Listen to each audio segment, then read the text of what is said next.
Cette vidéo se base sur le livre « Les gardiens, comprendre la présence des extraterrestres au-delà des abductions » de Madame Dolores Cannon. Pour ceux et celles qui ne la connaissent pas encore, je vous présente cette grande dame qui laissa derrière elle un héritage immense pour le bien de l'humanité. Madame Dolores Cannon est née à Saint Louis, Missouri, aux États-Unis en 1931. Elle commença sa carrière en tant qu'hypnologue dans les années 60. Au départ, elle utilisait l'hypnose simple pour aider les gens à perdre leurs mauvaises habitudes. Lors d'une séance d'hypnose en 1968, à la grande surprise de Dolores, la patiente qu'elle traitait se mit à régresser dans une vie antérieure. Au cours des mois suivants, Dolores fit régresser cette femme dans 5 différentes incarnations jusqu'à sa création par Dieu. Ces séances ont eu lieu alors que la régression dans les vies antérieures était encore un concept inexploré et inconnu du grand public. À la suite de cette expérience, Madame Cannon se concentra sur l'hypnose régressive à plein temps. À cette époque, la majorité de ses clients décrivaient des scènes de vie passée où ils avaient vécu au cours des dernières décennies et des derniers siècles. Certains décrivaient même des scènes vécues il y a de cela des milliers d'années. Après avoir enregistré les mêmes résultats à maintes reprises au cours de milliers de séances de régression, Dolores vint à conclure que les résultats obtenus étaient véritablement authentiques et fiables et qu'ils provenaient d'une source d'information incroyablement puissante. Elle appela cette source d'information le subconscient, cette partie de l'esprit qui existe juste en dessous du niveau de notre esprit conscient. Elle développa donc par la suite sa propre technique qu'elle appela hypnose de régression quantique dans le but d'entrer efficacement en contact avec le subconscient des patients et d'ainsi être en mesure d'aller chercher des informations bien particulières. Madame Cannon œuvra pendant près de 50 ans en tant qu'hypnothérapeute et nous laisse, au travers de ses nombreux ouvrages, de précieuses et incroyables informations concernant plusieurs sujets, dont la réincarnation, la vie après la mort, la présence extraterrestre et la vie sur d'autres planètes. Dans son livre « Les gardiens », elle nous livre le fruit de ses recherches dans le domaine des abductions, des observations d'OVNI et de la collaboration entre les extraterrestres et le gouvernement. La vidéo qui suit se veut une synthèse des nombreuses informations que Madame Cannon nous livre si généreusement dans cet ouvrage. À vous après d'aller découvrir l'ensemble de son œuvre.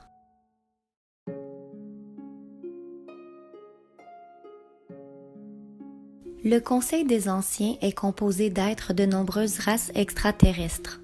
Ces êtres proviennent tous de planètes différentes et font partie d'une civilisation très ancienne. Ensemble, ils représentent plusieurs espèces aux morphologies et aptitudes multiples. Ils sont très avancés sur les plans technologiques et spirituels et ils se sont unis dans un but commun, celui d'ensemencer la planète Terre pour qu'une vie intelligente puisse s'y développer. Le Conseil des Anciens tente également de développer d'autres espèces, tout cela avec comme intention de former une communauté galactique équilibrée, capable d'interagir avec d'autres galaxies et, en temps voulu, avec d'autres univers. Il y a de cela des millénaires, certains membres de ce conseil sont donc venus sur Terre à bord de leur vaisseau, dans le but d'y implanter la vie et depuis ils soutiennent notre évolution. Ce sont nos créateurs, nos frères et sœurs de l'espace, qui ont à cœur notre bien-être et notre progression. Les anciens ne résident pas sur une base particulière. Ils se réunissent là où les membres le jugent opportun. Par contre, ils ont leur propre vaisseau et leurs rencontres et réunions se tiennent bien souvent à bord de ce dernier. Ils participent à plusieurs projets différents. Les plus importants sont les suivants.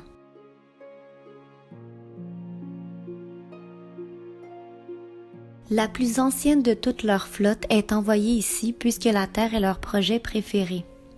Ils veulent savoir si leur initiative d'implanter la vie sur la planète donne les résultats escomptés. Ils viennent donc à l'occasion prélever des échantillons et effectuer le suivi quant à leur projet d'ensemencement. Ils observent attentivement l'évolution de la situation sur Terre, car ils aspirent à créer d'autres espèces intelligentes dans l'univers, dans le but mentionné plus haut, de former une collectivité galactique équilibrée. La meilleure façon d'arriver à leur fin consiste, selon eux, à prendre des renseignements et à se documenter auprès de nous, l'espèce humaine.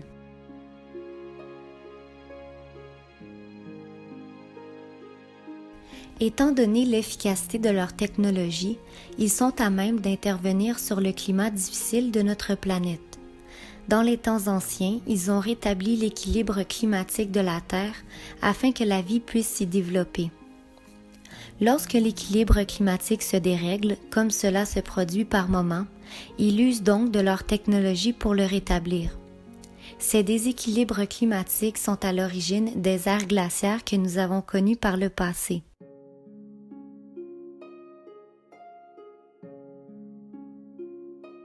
Ils effectuent ces manipulations génétiques dans le but de nous protéger et de nous préserver. Le sujet des manipulations génétiques est un sujet délicat, souvent mal compris de notre part. Les anciens qui ont ensemencé la vie sur Terre s'assurent de suivre son évolution et d'intervenir à l'occasion afin de la réorienter dans le sens souhaité. Ils s'assurent de notre survie et nous protègent de la destruction. Vu de cette façon, les manipulations génétiques qu'ils exercent représentent un acte d'une grande générosité, une dévotion à l'égard de l'être humain. Leur implication dans ce secteur ont pour but de prolonger notre espérance de vie et d'améliorer la santé et la résistance de notre corps physique. Ils tentent de créer un corps plus parfait afin que l'esprit, quand il aura suffisamment évolué, puisse intégrer un corps presque parfait. Bref, de par leur intervention, nous devrions être en mesure de résister au cancer et aux autres maladies inhérentes à la condition humaine. Actuellement, certains membres du Conseil sont envoyés sur Terre afin de recueillir de l'information concernant notre évolution. Ils ont pour mission de transmettre ces informations au Conseil afin que ce dernier puisse prendre une décision éclairée concernant la divulgation de l'existence d'une vie extraterrestre intelligente aux humains. Selon notre degré d'évolution, le Conseil a le choix de nous laisser croupir dans l'ignorance ou de communiquer avec l'espèce humaine afin que nous entrions enfin dans la fraternité galactique. Les anciens envisagent actuellement la possibilité de nous contacter par des moyens qui feront en sorte que nous ne pourrons nier la réalité et qui prouveront hors de tout doute que nous ne sommes pas seuls en ce monde. Selon l'hypothèse émise par Madame Cannon, les membres du Conseil se préoccupent fortement de notre bien-être puisqu'ils sont nos gardiens depuis la nuit des temps. Ils n'ont nullement l'intention de nous abandonner à notre sort. Ils préparent actuellement certains humains dans le but de les transférer sur une autre planète en cas de destruction de la Terre. D'autres humains, quant à eux, sont manipulés génétiquement afin de survivre sur notre planète une fois que les grandes transformations auront eu lieu.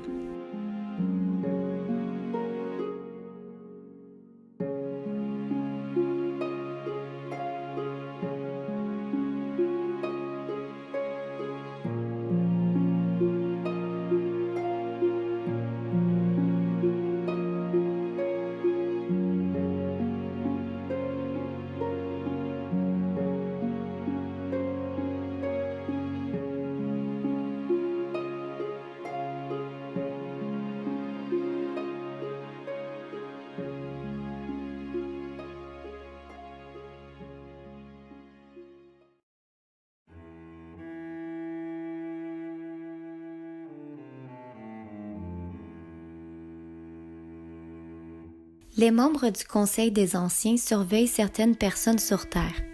Ces personnes seront les premières à être contactées lorsque les extraterrestres se révéleront aux humains. Cette surveillance ne date pas d'hier, en fait, elle perdure depuis des siècles. À chaque nouvelle génération, ils choisissent quelques individus, et si la divulgation extraterrestre a lieu durant la vie de ces individus, ils seront automatiquement contactés en premier. Les individus ainsi choisis doivent remplir un certain nombre de critères. Ils doivent, entre autres, avoir une grande intelligence, être ouverts d'esprit et assoiffés de connaissances. Ils doivent également être évolués sur le plan spirituel, avoir le désir de s'améliorer et être réceptifs à la nouveauté. Lorsque des épreuves surgissent sur leur route, ils doivent pouvoir les surmonter sans affecter négativement les autres autour d'eux. En outre, les extraterrestres recherchent des personnes qui ont la faculté de trouver des solutions positives à leurs problèmes. Ces personnes se font observer jusqu'à leur dernier jour et se font contacter à l'occasion. Les extraterrestres leur permettent, dans certains cas, de se souvenir de cette rencontre, mais voilent leur mémoire la plupart du temps pour ne pas venir compliquer l'existence de l'individu. Les êtres de l'espace arrivent à suivre la trace d'une personne dans ses nombreux déplacements puisqu'ils perçoivent ses émanations mentales. Ils peuvent également percevoir son aura.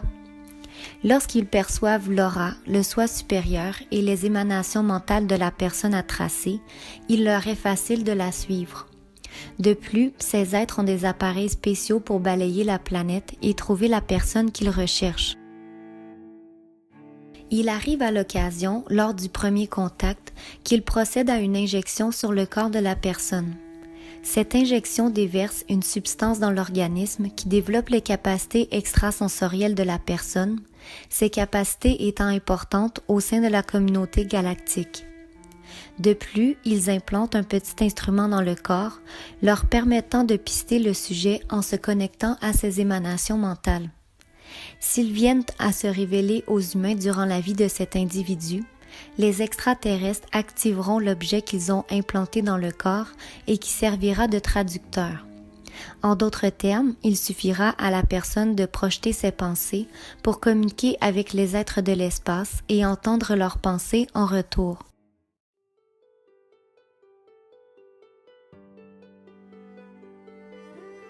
Les contacts entre humains et extraterrestres s'effectuent de bien des façons, dont les 3 façons suivantes.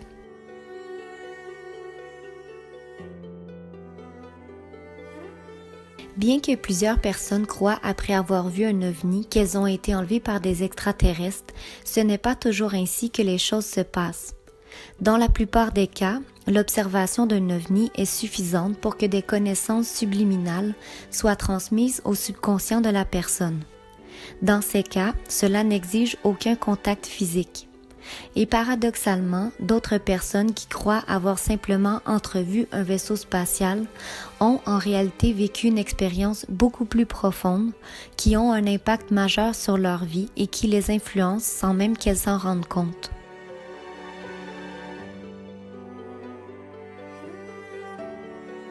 Dans ces cas, ce sont des rêves contrôlés qui présentent des caractéristiques hors de l'ordinaire.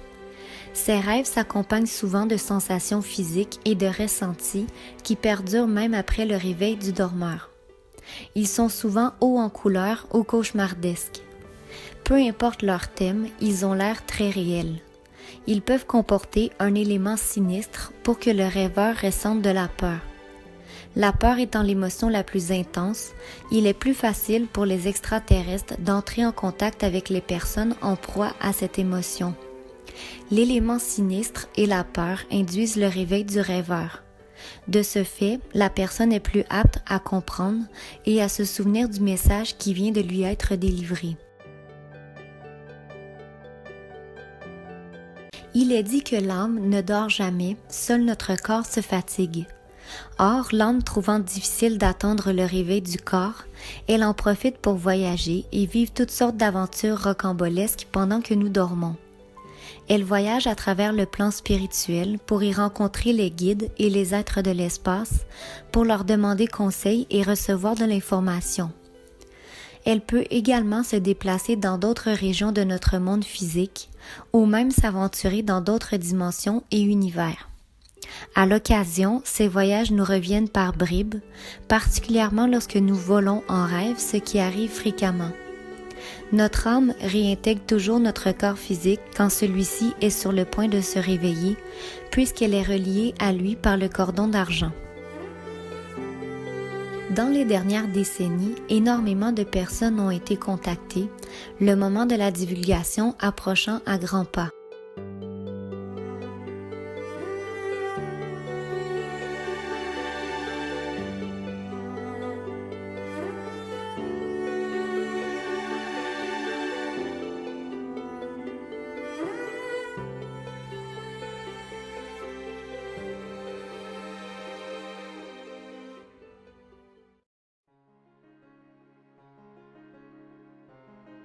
Sur Terre, dans la dimension physique, nous avons une fréquence vibratoire lente.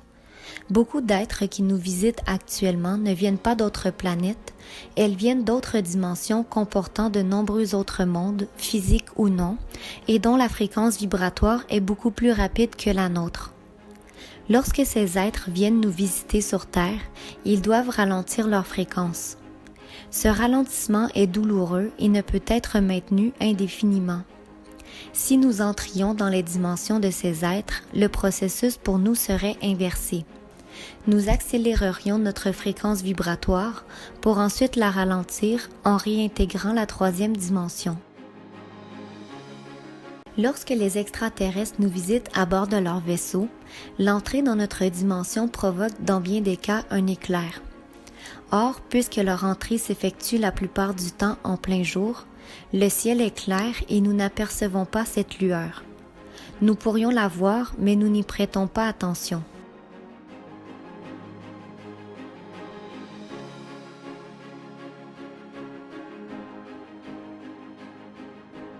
Plusieurs personnes sous hypnose ont déclaré avoir été transportées à bord de vaisseaux extraterrestres. Certaines sont allées à bord de petits appareils et d'autres ont été transportées sur de plus gros vaisseaux appelés vaisseaux-mères.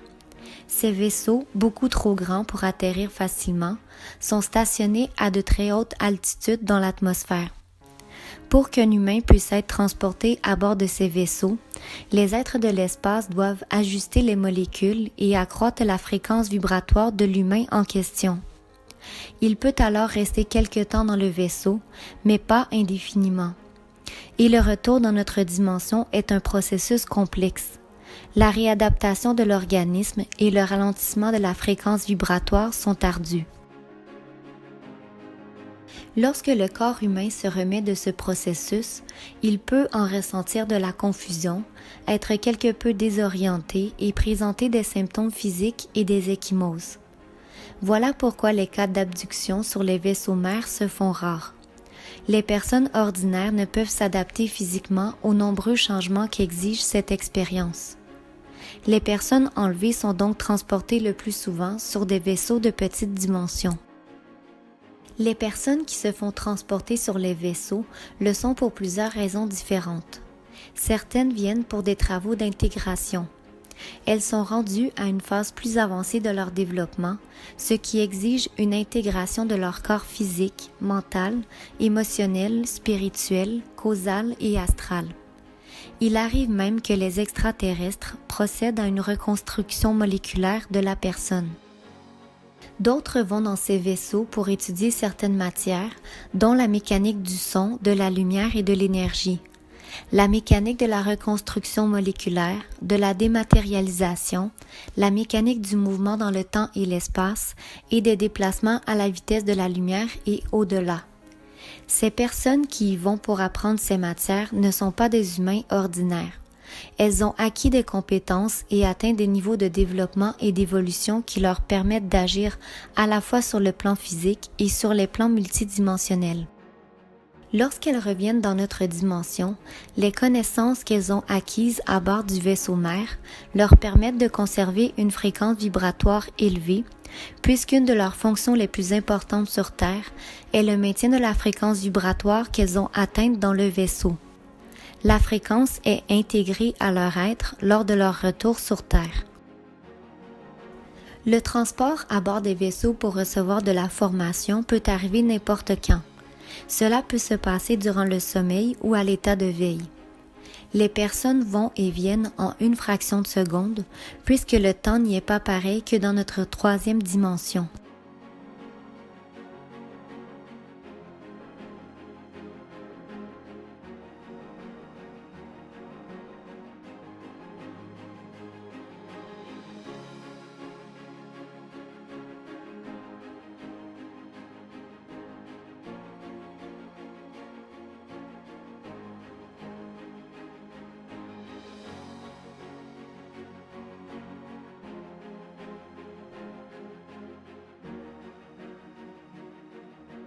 Concernant les vaisseaux, il est dit dans le livre qu'ils sont propulsés à l'aide de l'énergie mentale. D'ailleurs, Dolores nous fait mention que nos scientifiques en sont arrivés à créer un appareil qui fonctionne de la même façon que les vaisseaux extraterrestres.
Tout comme la manipulation génétique effectuée par les extraterrestres, les enlèvements que nous appelons abductions sont un sujet majoritairement mal compris. Dolores démystifie tout cela dans son livre. Voici un résumé de ce qu'elle explique. Les extraterrestres transportent certains humains dans leurs vaisseaux pour effectuer des examens physiques approfondis afin de noter les avancées de la médecine et de l'évolution humaine. Ils veulent s'assurer de bien connaître les humains qu'ils accueilleront dans la communauté galactique, car lorsque cela se produira, ils voudront éradiquer toutes les maladies qui nous affectent. Ils procèdent à des examens dans le but de développer les traitements nécessaires à ces maladies et ils nous les offriront lorsque le moment sera venu.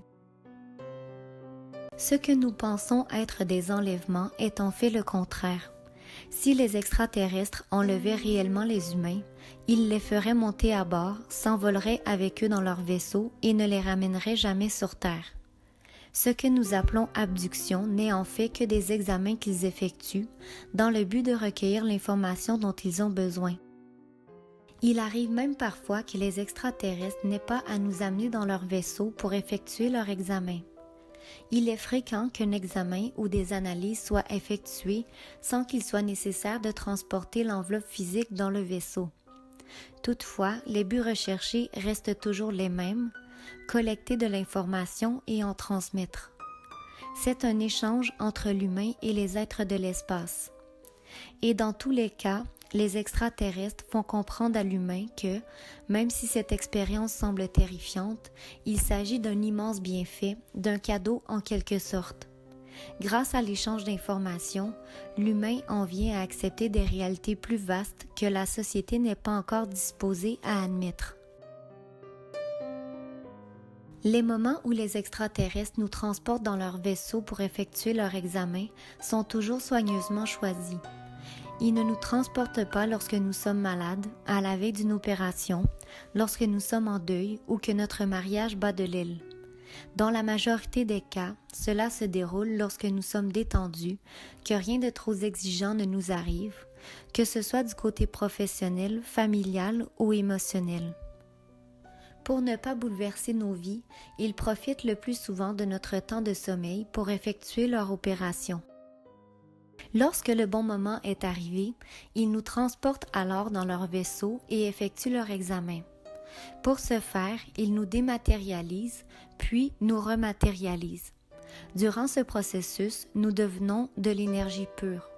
Ce procédé peut être quelque peu traumatisant, ce qui explique pourquoi les humains ne se souviennent pas, dans la plupart des cas, d'avoir été téléportés. Les extraterrestres effacent de la mémoire des humains tout souvenir du déplacement, car le rappel de cette expérience pourrait être pénible, voire traumatisant. Pour ceux et celles dont les souvenirs persistent tout de même, il arrive que la peur l'emporte et qu'ils déforment l'expérience qu'ils ont vécue. Ils croient ainsi avoir été maltraités par les êtres de l'espace. Voici la réponse que Dolores reçoit lorsqu'elle demande des précisions sur le phénomène des abductions et de la maltraitance.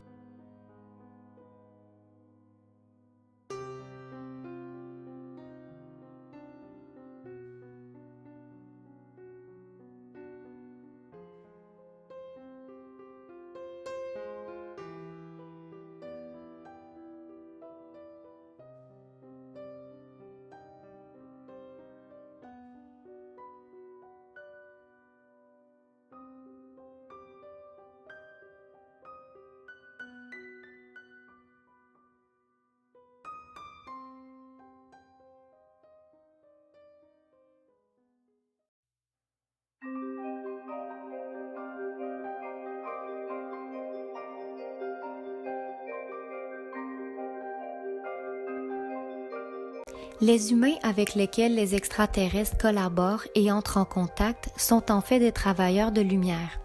Ils font partie d'un groupe d'âmes qui œuvrent pour le bien de l'humanité. Et pour s'assurer de pouvoir aider les membres de ce groupe, les êtres de l'espace utilisent des implants. Les implants ont deux fonctions principales. Tout d'abord, ils permettent d'entrer instantanément en contact avec la personne qui le porte. L'individu peut se trouver dans une situation problématique qui nécessite une prise de contact immédiate pour que l'énergie où il se trouve ne lui fasse aucun mal. Les implants sont donc des dispositifs de surveillance et de localisation qui permettent aux extraterrestres de procéder à des ajustements. La deuxième fonction principale des implants est d'aider l'individu à s'adapter aux déplacements interdimensionnels et à la reconstitution moléculaire.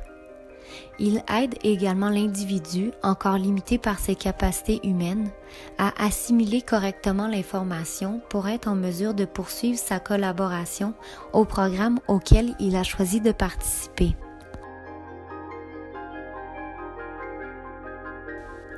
Avant d'implanter le dispositif de surveillance, les extraterrestres procèdent à de nombreux tests sur l'individu. En fait, ils les implantent uniquement sur les individus qui ont un rôle clé. L'implant aura pour fonction d'aider cet individu à accomplir les tâches auxquelles il a consenti. Il arrive que les implants causent certains désagréments, mais ils ne mettent jamais la vie de l'individu en danger. Dans certains cas, la personne peut ressentir une certaine agitation périodique. Des symptômes physiques peuvent également apparaître. Un individu qui ne fait pas d'exercice physique, par exemple, pourra avoir l'impression d'avoir parcouru des dizaines de kilomètres. Divers troubles digestifs peuvent aussi survenir. À mesure que l'individu s'adapte aux fréquences vibratoires plus élevées, il doit ajuster son alimentation à la réception de ces fréquences supérieures. Cela provoquera chez lui un changement de régime alimentaire. Lorsque certaines personnes s'aperçoivent qu'elles ont des implants dans le corps, il arrive qu'elles se sentent envahies. Dans ces cas, cela se produit parce que leur conscience n'est pas encore prête à comprendre la nature de leur collaboration. Leur réaction est compréhensible puisqu'un déséquilibre s'est installé en eux. Beaucoup de personnes acceptent de collaborer puis se rendent compte qu'elles n'y tiennent pas vraiment. Elles réagissent ainsi parce qu'elles ont peur de ne pouvoir mener à terme leur mission. Et tout cela se passe sans que la personne en soit consciente, cela se joue dans son inconscient.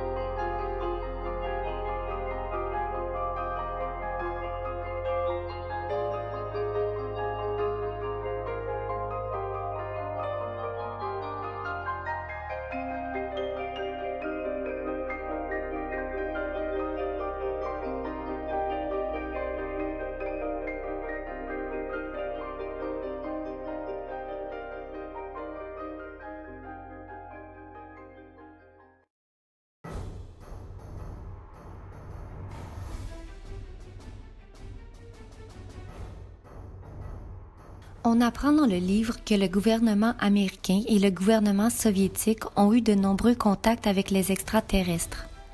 Les gouvernements n'en disent rien à la population de peur de semer la panique et surtout pour une question de contrôle. Depuis de nombreuses années, les extraterrestres négocient avec les chefs d'État. Les gouvernements font du troc pour obtenir des informations sur la médecine, sur l'énergie, sur les activités extraterrestres et sur les astronautes disparus. Beaucoup de ces astronautes ont disparu depuis 1960. Ils ont été envoyés dans l'espace et n'ont pas pu revenir sur Terre en raison de défaillances mécaniques. Certains sont même décédés à bord de leur véhicule. Quant aux autres, ils ont erré jusqu'à ce que des vaisseaux viennent à leur rencontre et les amènent à divers endroits pour les étudier. Il y a eu bon nombre de vols secrets tant aux États-Unis qu'en Russie. D'autres pays ont aussi réalisé des vols expérimentaux. En fait, tous les pays développés ont envoyé des engins dans l'espace. Il y a de nombreuses bases souterraines et en surface dont la population ne connaît pas l'existence. Les extraterrestres collaborent avec les gouvernements sur certaines de ces bases. Les êtres de l'espace s'efforcent d'être ouverts au partage de leurs connaissances dans la mesure où celles-ci sont employées à bon escient. Jusqu'à présent, les gouvernements ont jugé que la population n'était pas prête à accepter la réalité de cette collaboration et ont choisi de la garder secrète. Or, il est dit dans le livre que d'ici 2 ou 3 décennies, tout cela sera connu de tous. Les champs où s'exerce cette collaboration sont les voyages spatiaux, les systèmes énergétiques, la technologie médicale, la préparation et l'entreposage des aliments et la manipulation génétique. D'ailleurs, plusieurs expériences génétiques seraient faites sur ces bases. Ce seraient les extraterrestres qui auraient eu l'idée dans un premier temps. Les êtres de l'espace s'intéressent depuis toujours à ce champ de recherche et ils y sont actifs depuis très longtemps. Quant à l'espèce humaine, elle ne s'intéresse qu'à développer un être aux capacités surhumaines. Cette ambition ne s'accorde pas avec les intentions et les objectifs des extraterrestres. Ces derniers cherchent à développer une espèce humaine supérieure et non une espèce aux capacités surhumaines. Dans le livre, Dolores demande s'il lui est possible de diffuser l'information qu'elle reçoit. Elle obtient la réponse suivante.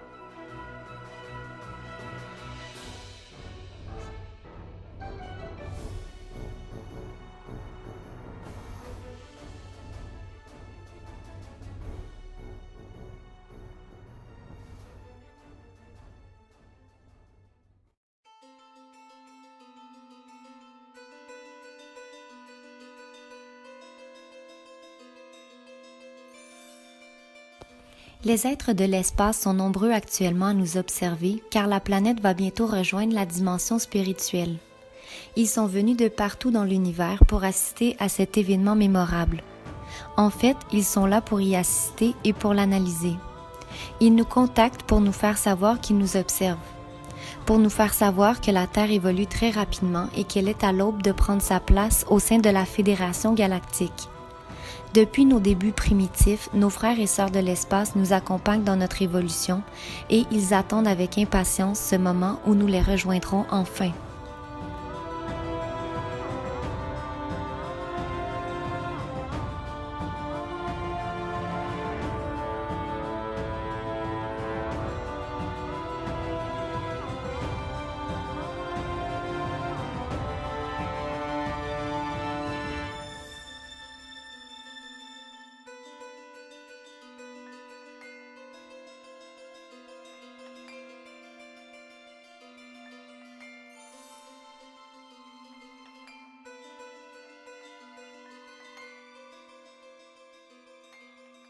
Concernant la nouvelle Terre, voici un passage assez percutant.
Ce qu'on nous dit par la suite est qu'une partie de l'essence de l'humain demeuré sur Terre pourra être transférée au nouvel humain quand une nouvelle Terre émergera. C'est-à-dire qu'un nouvel être humain peuplera la nouvelle Terre. Il s'agira d'un transfert.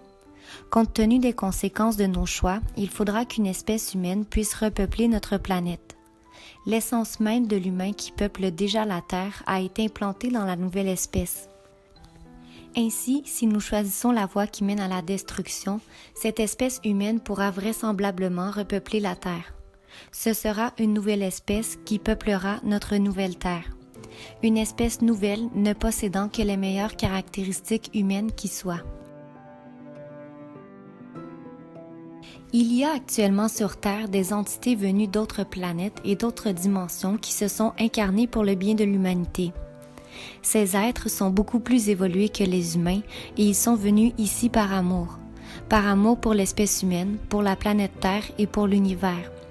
Ils viennent au moment où nous avons besoin d'eux, au moment de notre éveil. Ces êtres se sont incarnés dans des corps et comme les humains, ils n'ont que de vagues souvenirs de leur identité profonde. Ils ne sont pas totalement conscients de qui ils sont et du rôle qu'ils ont à jouer. Les extraterrestres ne veulent pas tout leur révéler puisque les résultats changent parfois lorsque l'état émotionnel de l'humain est affecté. Ces êtres venus en renfort sont des énergies venues d'ailleurs qui ne comprennent pas bien la vie sur Terre. Leur âme a conservé le souvenir d'un autre état d'être. Ils ne sont pas ici chez eux. Ils sont frustrés parce qu'ils savent ce que cette Terre pourrait devenir.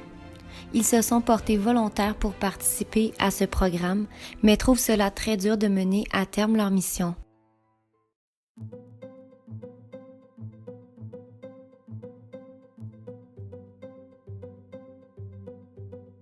Les extraterrestres nous observent également puisque nous sommes à un cheveu de la destruction.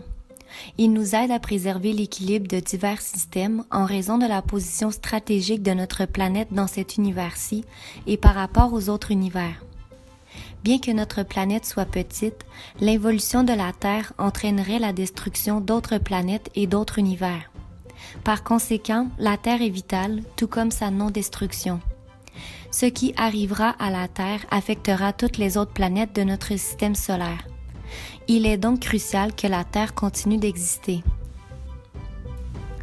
Un extraterrestre nous explique ici ce qu'est l'involution de la planète ainsi que ses conséquences.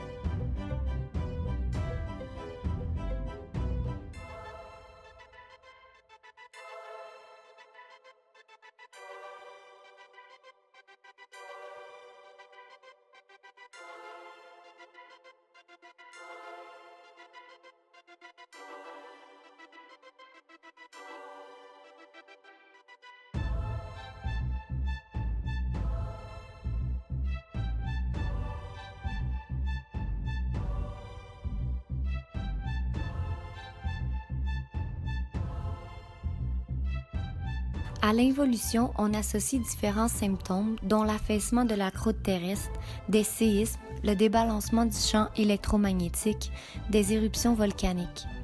Les êtres de l'espace nous aident à rééquilibrer l'énergie de la planète, mais ils ne peuvent stopper toutes les conséquences dues à notre inconscience. Or, s'ils n'intervenaient pas, les cataclysmes seraient encore plus graves et la Terre serait détruite en un rien de temps. En relâchant la tension à certains endroits du globe, ils rectifient l'équilibre de la planète là où cet équilibre est déficient. Bref, ils œuvrent à diminuer l'intensité des catastrophes climatiques. Parallèlement à cela, ils doivent respecter la loi de non-ingérence. Ils peuvent aider, soutenir, interagir et enseigner, mais ils ne peuvent aller à l'encontre de notre propre volonté. Si nous choisissons la voie de l'autodestruction, ils ne peuvent pas nous y empêcher.